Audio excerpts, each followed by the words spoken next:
Hello, ladies and gentlemen. So, my title here is Exposing Mexico and How They Built a Wall, just like Trump. And Mexico's Great Wall at the Border with Guatemala by David Elder.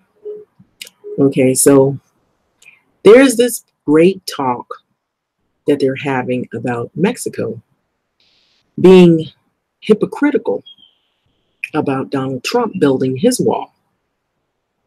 Because I've said in videos, when people are racist or they're discriminatory, a lot of times it's ironic because they also have biases and divisions or subdivisions within their cultures or within people that have similar cultures to them. And I said this even with Black people, and I was honest about it. I said Black people discriminate Black gay people. They discriminate within, say, like if you have a Black person that is wealthy, will discriminate a person who's Black that doesn't have a lot of wealth, that may not have a lot of material items, and they will put them down. And so you also have whites that will do the same thing, white people who will discriminate people who are in poverty. And there are some that do that. You know, they figure, well, we were able to, acquire wealth. What happened to you? And you're white. Why is it that you can't do what we all have had the privilege to do? Some people are like that. So Mexico's Great Wall at the border with Guatemala. So this might be rather lengthy. The article isn't, but my comments might make it rather lengthy because I feel like I need to share this because I've said some things about some of the people here in California. Now, I'm not saying all Mexicans are racist, but there are Mexican people who are from Mexico, rather, that have displayed biases and prejudices and racism towards people of color or people that are Black, and even Mexican people who are Black. And if you're darker, I didn't learn this until, I'll be honest with you, there's these dating sites. And so, when people give their descriptions, I was floored because people would tell me some Mexicans refer to themselves as a lighter skinned Mexican. And then there's Mexicans who are darker skinned Mexicans. And I didn't know that. I thought I was really taken back by that. And so that was something new to me. And I had learned that. And so that's when I had started reading more about the country of Mexico and some of the hierarchies and that totem pole hierarchy that they had based on color and mestizo and all of these different characteristics, the different classifications of people who were mixed with different other backgrounds and how they would classify people. So they had a history of racism and problems in their country as well.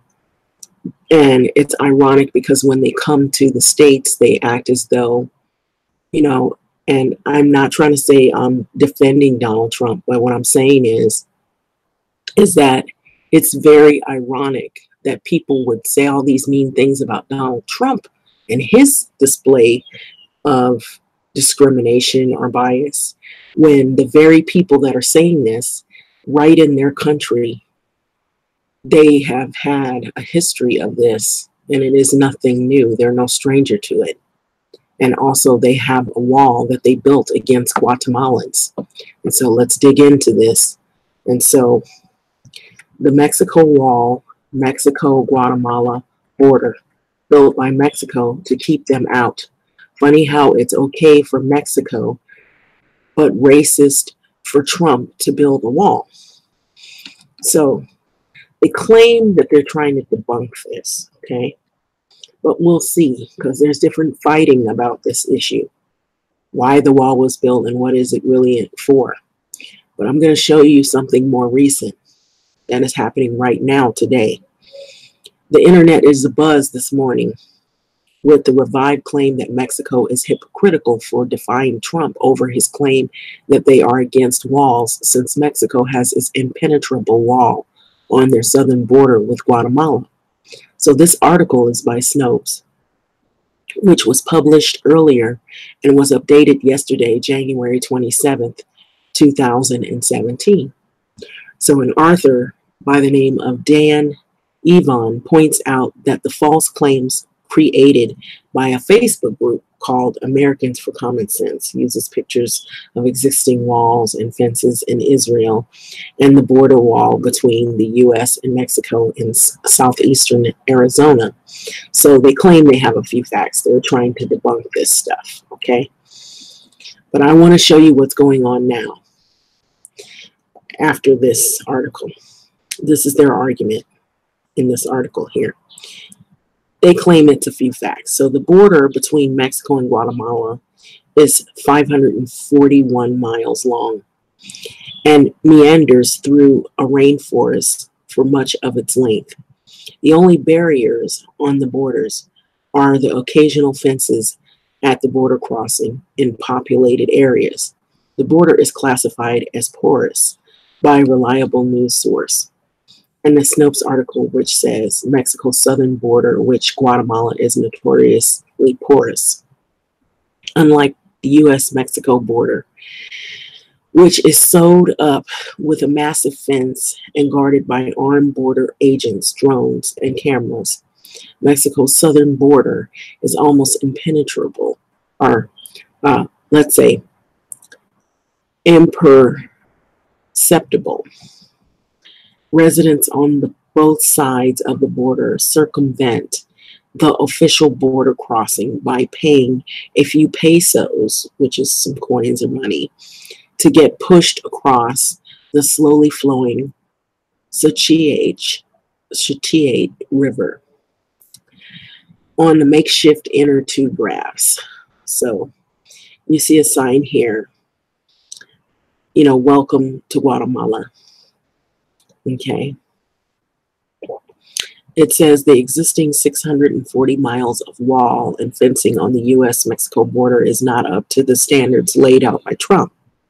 The border extends 2,000 miles long and claims that it would cost about $12 billion to construct are contradicted by the studies from respected MIT engineers that say that the cost for a mere 1,000 miles of the wall as proposed would be $38 billion, making 2,000 monument to bigotry cost approximately $76 billion. So since Mexico had been steadfast in their refusal to pay for the wall, as voiced clearly by the current Mexican President Enrique Nieto and ex-President Vicente Fox, who was a little more blunt about it, it will be up to the American taxpayer to foot the bill for this particular wall. And so if 20% of the tariff is imposed as initially brought up to by Sean Spicer and confirmed by Trump, it's estimated to cost about an additional $60 billion in the long-term inflation in the U.S., as well as costing approximately $6 million. Okay. So it says this was edited. Sorry, left out the 3 zeros. Jobs. Okay. 6 million jobs. Okay. So as well as costing 6 million jobs. So whenever and wherever you read or hear that the ridiculous lie that Mexico has a huge wall to keep out their southern neighbors, immigrants, bookmark the Snopes article and the Wikipedia reference to defeat their lies. Okay. All right. Now let's take a look at what's going on right now. This is what I guess was shared around on Facebook. This right here. Okay, so let's take a look at what's happening right now in real time. Okay, next it says migrant camp on bridge between Guatemala and Mexico as U.S. pressure mounts. So right now, Donald Trump is saying that he is going to close the border, and he's putting pressure on Mexico about this caravan of people that are coming. And this is by a Delphine Schrank and Reuters. So forgive me if I did not say the name. How chaotic it looks. You can see it from here. But it's an issue, and it's happening right now. This is not something that happened a year ago. This is happening right now. So Tecún Uman, Guatemala, Reuters. Hundreds of Central American migrants bedded down overnight on a bridge separating Guatemala and Mexico. Many squeezed against a metal border gate as efforts to halt a trek north by the caravan of thousands of people gathered pace under U.S. pressure. So U.S. President Donald Trump has warned the Central American caravan must be stopped before it reaches the U.S. And Honduras and Guatemala said late on Friday they were mobilizing to return Honduran migrants to their homeland. Okay, so this is what is going on right now. So it's a big dilemma, and it's gotten far out of control. So earlier in that day, hundreds of migrants at the head of the caravan had poured through Guatemalan border post and onto the bridge, but were repelled by dozens of shield-bearing Mexican police. Several complained that they had been tear gassed. Drained from days of walking and frustrated, many prepared to spend the night in the open. Some stretched towels, garbage bags alongside of the bridge walls. Others lay down on backpacks while a man applied lotion to his tired feet. So Mexico's government, which says it will process migrants' claims for asylum, individually vowed to tackle the caravan as the U.S. Secretary of the State, Mike Pompeo, met top officials in Mexico City. Pompeo urged Mexico to ensure the procession did not reach to the U.S. So they don't want this caravan of these people to come to the U.S. So they're putting pressure on Mexico about this. Okay, and so there's several articles floating around about this whole incident. So meanwhile, it goes on to say that Pompeo urged Mexico to ensure that the procession did not reach the U.S. Meanwhile, Honduran President Juan Orlando Hernandez was due to meet his Guatemalan counterpart Jimmy Morales in Guatemala on Saturday to implement a strategy for returning Honduran migrants to their governments, said. So most of the migrants that Reuters spoke to said that they had no idea how to get the documentation needed for Mexico, but many were determined to try it. And so apparently these people are fleeing because of poverty, is what I had last read. And so it's very similar to what Mexico says they come to the United States for the same particular reasons. And so, no, I will fight and I'll try again, said a Honduran Hilda Rosa, as her 4 teenage children sat upright beaming as she pumped the air with her fists. And so the native, now this is a long name, Tegucigalpa, told a familiar tale when asked why she had left Honduras. You know why? No work and the violence. And so they're fleeing for very similar reasons that Mexico people, when they come, are people from Mexico, when they poverty and they're fleeing violence, or some will say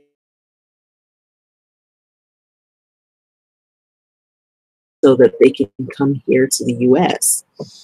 and to work. Some will say that they're here on a work visa, or they're trying to apply for a work visa. They just want to work. And so most of the people now caught trying to enter the U.S. illegally hail from Honduras, El Salvador, and Guatemala, among the poorest of the poor and most violent countries in Americas. A few of the caravan members, who range from farmers to bankers to housewives and students, and included a whole block of friends and family from the Honduran city of El Progreso, said that they would start going back to their where they had came from on a Saturday. So Jose Ramon Rodriguez, 45 years of age, a construction worker from El Progreso, sat on the Guatemalan end of the bridge with his head hanging low and his 9-year-old son tucked against him. "Tomorrow we go home," he said. His companions nodded. And so all that walking to get away from something, and then they only to be sent back. And so among them, gash on his shin and suffered when he fell as dozens of people packed on the bridge and began fleeing from the police, according to several eyewitnesses that used tear gas. Some, including 40-year-old Adriana Consuelo, went under the bridge paying Rasman 25 pesos, which is in US dollars $1.30, to ferry them across the Suchiate River on vessels made of giant rubber tires. And after making it to the muddy banks of Mexico, she said that no one checked my documents. And so she said no one had checked her documents. And so I'm kind of going up and down on this. So but Mexico had stepped up its efforts to stop the flow of people, and migrant experts said.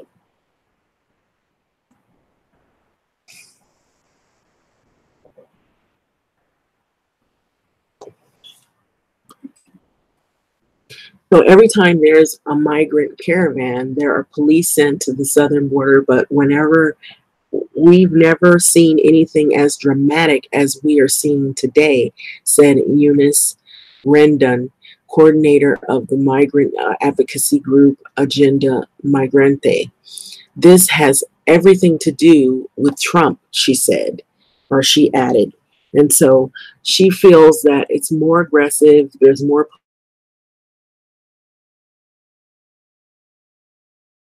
Trump administration, because they've been telling them that they want these people stopped because they don't want them coming over here, because we already have an influx of people coming from these countries for the same reason that they're at the Mexico bridge right now, Mexico-Guatemalan bridge. So there's a caravan border chaos.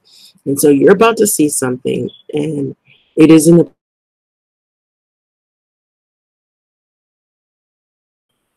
in terms of chaos, it's not a pretty sight. It's a lot of confusion. People are clamoring. And so who knows what else is going on. So Mexican police clash with migrant caravan near the Guatemalan border. And so I'm going to play the video. Yes. Pushing its way toward the U.S., authorities arresting people along that route tonight. President Trump now warning if Mexican authorities don't stop them, he will send the U.S. military to the border. Here's ABC. Mexico wearing riot gear today faced off with migrants fleeing deep poverty and gang violence in Central America. A caravan of an estimated 3,000 or so people, many of them families with children, broke through a fence near Mexico's border with Guatemala. President Trump says he's prepared to bring in the military to keep them out of the United States. If that doesn't work out, we're calling up the military, not the Guard, we're calling up the military. And we're going to have the military stationed. They're not coming into this country. They might as well turn back. They're not coming into this country. After declining last year, the flow of undocumented immigrants is now surging to near record levels on President Trump's watch. More than 37,000 apprehended at the U.S.-Mexican border in August alone. Now the president wants to make the migrant caravan a defining issue for the midterm elections.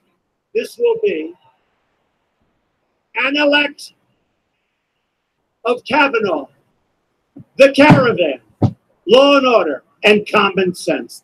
The president is on a campaign blitz, 16 days on the trail since Labor Day. He's telling his supporters that even though he's not on the ballot, the midterm elections are really all about him. Get out in 2018 because you're voting for me in 2018. You're voting for me. And I'm not on the ticket, but I am on the ticket because this is also a reference.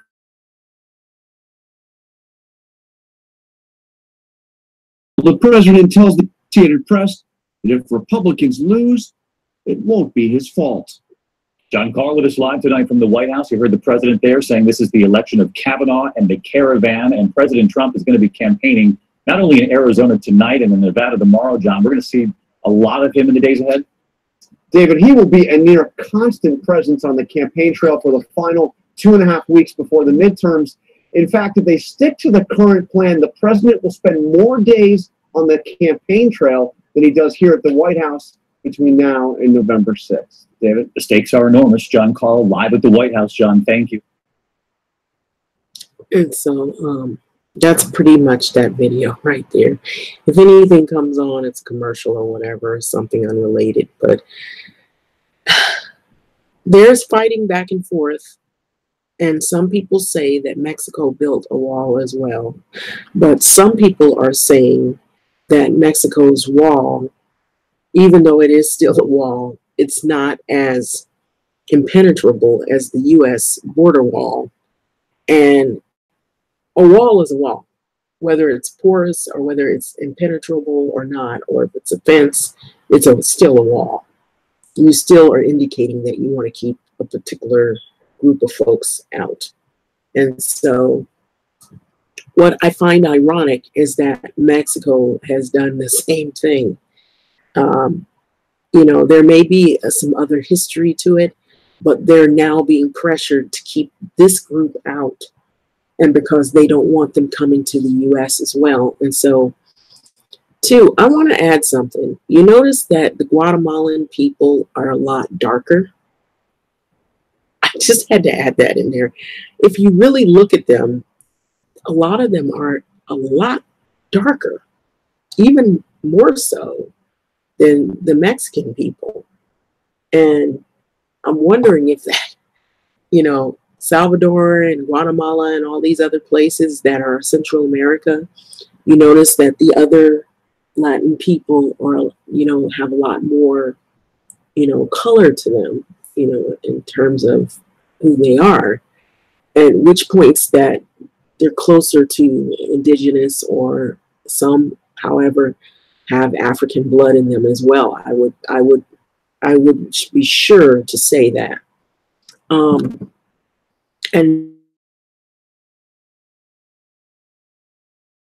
make those countries better, because we see what they're fleeing. They're fleeing violence and poverty, and you know. But it was the same thing with Mexico when they were coming over here for the same types of reasons. Yet you have some people that, because they look a particular way, they can pass off as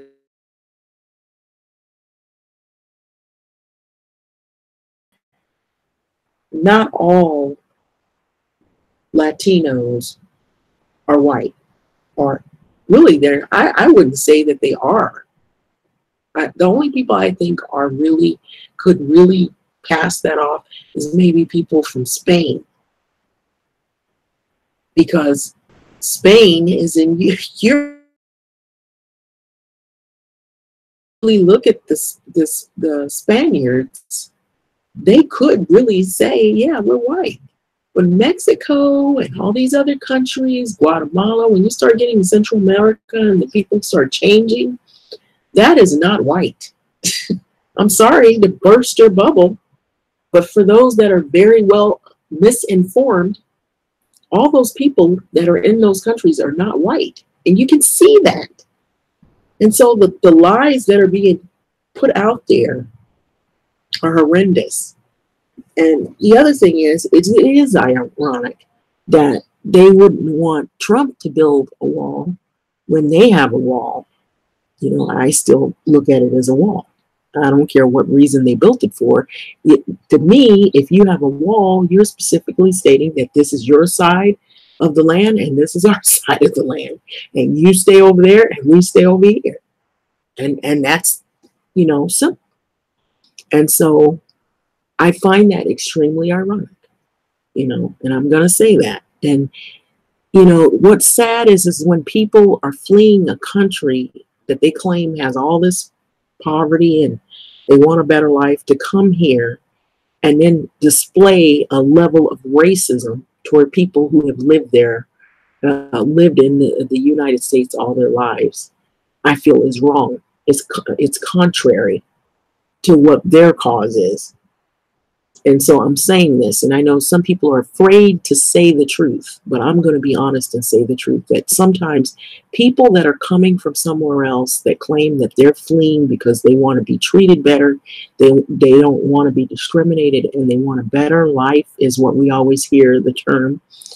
And then you have this group that feels because they look like they can pass for white, and I'm saying it like that because they aren't completely white. And we know who those are, go around and discriminate Black folks that have been in America all their lives. I'm just calling it for what it is. And if you get mad at what I'm saying, then you need to go to another video. Don't listen, because you might be one of them that might have done this. And I'm being honest, because it has happened to some people. Now, I'm not saying everybody has done this, but there have been some that have done this. They do the same thing. Will get in a level or a position of power. And how did they do that? Because on the applications, it says we only want bilingual. They've made the applications to where they manipulated it to where it works for them. And we know who those them are. The ones who want to pretend that they're white, and they really aren't 100% white. They're a percentage, but they're not 100%. No, they're not. And so they get in a position of power, just like much what we've been seeing, calling the cops on Black people, or they pretend that they're better than someone else because they got a little bit of money in their pocket and they feel that they can be the boss and push others out. And so that's what ends up happening. But yet you see people that come from these places, hopping fences, scratching and scrounging to get over here. And then you see people, if they don't look like they could pass for white and they look like something else, they treat them so bad. You see that? They treat them extremely bad. But then they come here and say, oh, don't be racist to Mexican people or people that are from Mexico. Don't be racist to us. Yet they show racism to people right there in their homeland. I just want you to think about that for a moment. And so I don't think people realize that a lot of times some of these very people that claim they don't want people to be racist towards them or discriminatory towards them, they also do it to people in their own country. And there is a history behind it. And I'm not afraid to say that they do the same thing. And they will hire their cousin, their mother, their brother, their sister, their uncle, their aunt, and everybody has the job. And it is wrong. You're not supposed to do that. And we have jobs here in California where everybody's related and they all know each other and they all hired each other, and that's how they got the job. And then Black people can't find a job and they're wondering why. They don't want you working there because you're Black. They want everybody to speak Spanish. They want everybody to look like they're white because they're not really white. And I'm saying that. They want everybody to talk the way they talk and look the way they look. And then they push everybody else out the door. And then they have the nerve to say, don't be racist towards us, when that's what they've shown to other folks. So yes, I said it, and I'm being honest, because people don't come out and tell the truth. They're afraid to say what's really happening. And that has been happening here. Some Black people cannot get a job because these very people that you see that are police patrolling, trying to keep the Guatemalans out, they're here. They're your managers. They're your landlords. they're running things, and they can get you fired. They can lie on you, make up stories, or you won't even get hired. They won't even consider you. You won't even get in the door. Forget firing. They won't even consider you. Now, I'm not saying everybody does this, but you got some of them that do. Or if you're in the job, you stay at the lower level. You never get promoted up unless you're hurting someone else. That's the only way it works. If you're mean and you're a bully, then maybe you might get, a little promotion, a little. And it almost feels just like how it was in slavery days when you had an overseer and you had this, plantation owner, and he ran everything, and he had one black person that did all of his dirty work and hurt all the other black people. He worked his way to the top so he could help massa. And so we have that here too in California. We have some token folks who think because they got a little spot in the spotlight to tell other people what to do, that they're coming up. When you're expendable, and they will fire you in a heartbeat and drop you like a hot cake.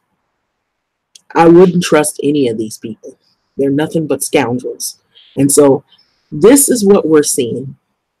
This migrant camp is on the bridge between Guatemala and Mexico, and the U.S. is pressuring them. And so it's all about, it has everything wrapped around it. Politics, racism, bigotry, discrimination, poverty, who's got the money and who doesn't, who has the looks and who doesn't. And so we have that going on outside of America, and it happening here. And so I think it's ironic that these people would be here talking about, well, they're discriminating us. They're discriminating Mexicans, and they've walled us. They want to build a wall against us when they have a wall against Guatemala. So anyway, I just want to leave this video. And if you don't like what I said, I don't care, because you are some of the people that have caused other people's lives hell in the workplace because you want to pretend to be the white man. And that very white man, he's made a wall so that he can keep you out. That's the one you're trying to work so hard to be like. With that being said, I'm going to let this video go. I just had to be honest. I feel like that's what happens. It's like sometimes the very people that claim that they don't want things done to them are doing it to someone else. Thanks for listening.